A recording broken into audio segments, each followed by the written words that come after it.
Welcome back to the channel. In continuation with the theories of international relations, the focus of today's video is neoliberalism.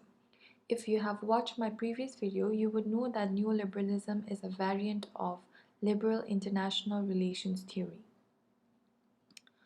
Remember that the central concern of neoliberalism involves how to achieve cooperation among states and other actors in international system. In doing this, it focuses on the role of international institutions play in obtaining collective outcomes internationally, and for this reason, it is often called neoliberal institutionalism. International institutions, both formal and informal sense, play a fundamental role in global politics. Formal institutions are multilateral organizations with physical locations, buildings, staffs, and other resources at their disposal. For example, intergovernmental institutions like the UN or IMF. Whereas states have also created informal institutional arrangements or international regimes which consist of set of implicit or explicit principles, norms, rules, and decision-making procedures around which actors converge in a given area of international relations. Some basic similarities between Neorealism and Neoliberalism are to examine international cooperation. Neoliberalism, they subscribe to a state-centric perspective, which, like structural realism, considers states to be unitary, rational, utility-maximizing actors who dominate global affairs. States are also assumed to make decisions based on a set of self-interested priorities and according to a strategic cost-to-benefit analysis of possible choices, reactions, and competing interests. Differences between neorealism and neoliberalism are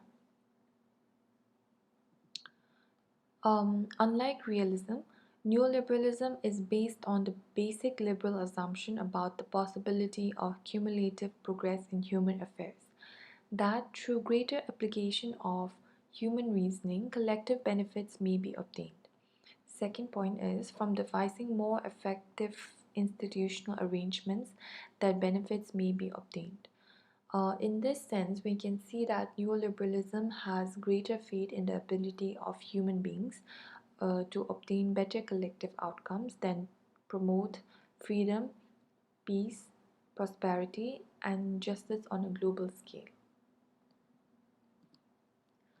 Development of neorealism, neoliberalism. In the 1960s and 1970s, the pluralism literature had early influence on neoliberalism. Pluralism challenged realist assumption that states could be analytically treated as unitary rational actors, and argued instead that a variety of non-state actors and processes were breaking down barriers between domestic and international affairs. This can be seen in the early work of Robert Keohane and Joseph Nye. In the year 1971, the term transnational relations better characterized the increasingly extensive cross-national interaction occurring between states. This interaction was seen as a challenge to the authority and autonomy of national governments, which were no longer able to control outcomes or obtain interest by pursuing unilateral policies. In a bold move, Robert Keohane and Joseph Nye, in the book Power and Interdependence, 1977, argued that an anarchic environment of self-interested, egocentric actors did not necessarily impose weakening constraints on cooperation. Stephen Krasner further developed these arguments in International Regime 1983, which outlined the concept of regimes and applied to a variety of issue areas.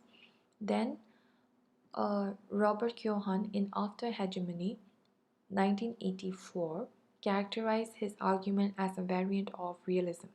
This characterization had spurred considerable debate within the scholarly literature between Keohane, who is a neoliberal, and Joseph Grego, who is a neorealism, over whether realist assumptions has been correctly adopted and applied.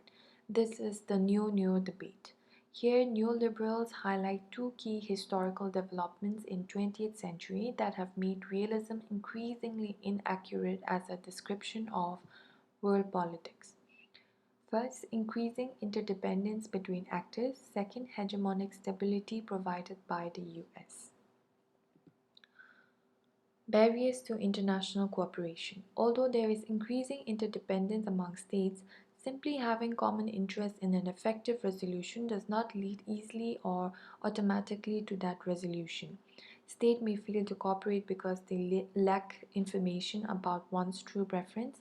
They may fear that others will take advantage of a cooperative arrangement by cheating. They may be concerned that others may free ride on the back of their cooperative efforts. Neoliberals have often employed game theory such as zero-sum game, the prisoner's dilemma to analyze these cooperation difficulties, and this allowed neoliberals to discover repetition or the expectation of future interaction, makes actors less likely to defect from cooperative arrangements. At the most basic level, international institutions fosters iteration by ensuring that constant and regular meetings occur between national leaders and policymakers to learn one other's preference, discover they have common interests and constraints, and considers a variety of solutions to collective problems. Institutions play a fundamental role in reducing these sorts of barriers to international cooperation. Also, the design of cooperative institutions and who uses them for what purpose is central to neoliberal research agendas. Three major challenges to the design of institutions that the neoliberals recognize are the first one is bargaining. It involves the extent to which institutional design plays a role in international negotiations and bargaining. How is it facilitated? In order to reach a collectively agreed decision, states need a degree of regularity in the rules and procedures for collective decision making. Then it also involves great deal of negotiations, often among large number of state actors with comparatively different resources and interests. Now, the specificity and regularity of bargaining procedures also varies according to issue area and its institutions, so there is variation in how well particular institutions achieve their specified goals. Next is defection. How is it mitigated?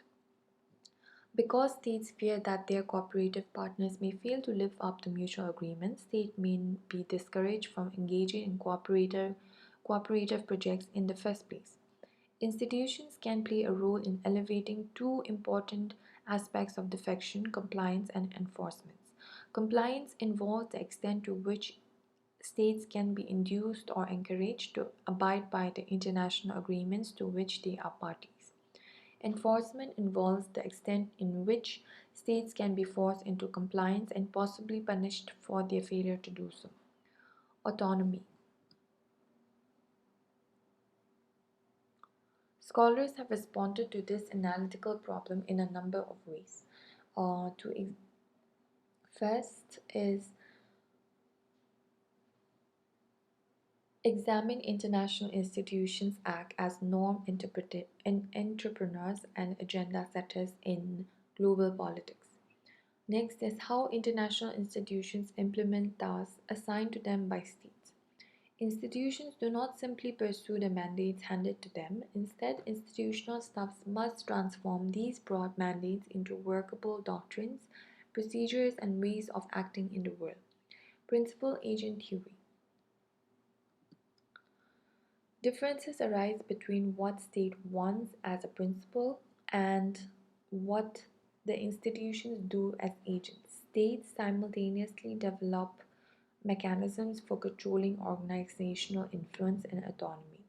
Such mechanisms serve as important source of institutional redesign. Thus, the process of delegation and the rules governing it has evolved over time in order to more effectively promote the interests of states, even as the process paradoxically promotes institutional autonomy.